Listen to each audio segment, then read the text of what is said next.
know, last night I showed a chart to you that we got from the Federal Reserve in St. Louis, and it should take your breath away, but I don't think most people understand what it really means. It means how much money we're printing at the Federal Reserve. How many dollars are we actually pumping into the system for this crisis? So I thought about it last night after watching it with my family for, I don't know, 3 or 4 times. Come on, Aaron.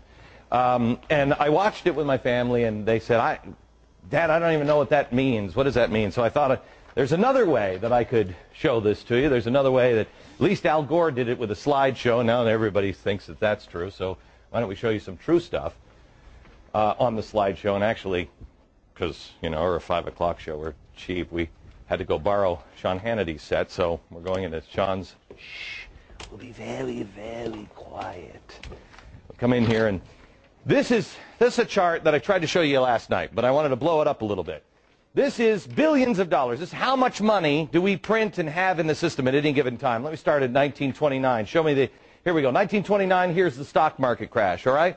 Now, if you see, we were on the gold standard, so we couldn't print much more money. We had the stock market crash, but we didn't do all of the stuff that we're doing now, just printing money. Go ahead, step to the next thing.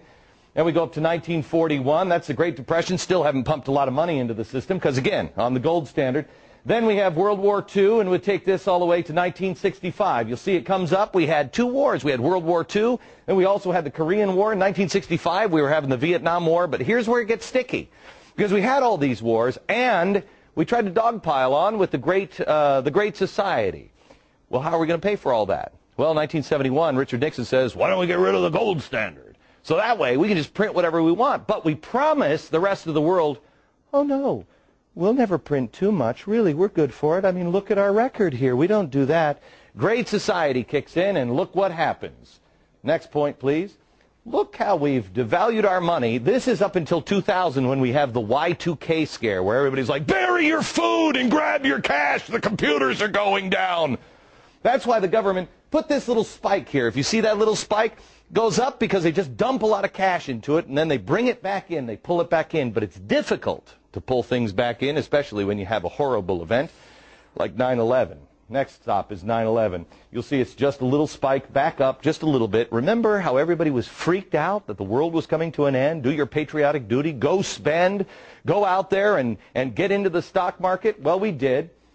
And then this is the kind of spending we get. As you see here, the federal bailout's just about to begin. We're in, let me get into my Al Gore machine.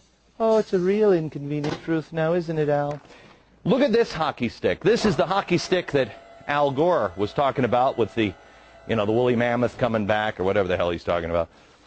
Here's where we were in September last year. But then the Treasury decided we need to start printing more money. This hockey stick should take your breath away. This is devaluing our money. You know, Al Gore said, global warming is not a political issue, it's a moral one. Thomas Jefferson said, doing this to our children is immoral. And I agree with him. We have pumped all of this money in and devalued our money. How is it not going to be worthless? This has never, ever been done by anybody ever before. Please share this video with everybody you know, all your friends. Please go to foxnews.com/Glenn Beck. We're going to make this available for you. Pass it on to your friends. This is real trouble. Not in 1,000 years. Perhaps in the next year. Back in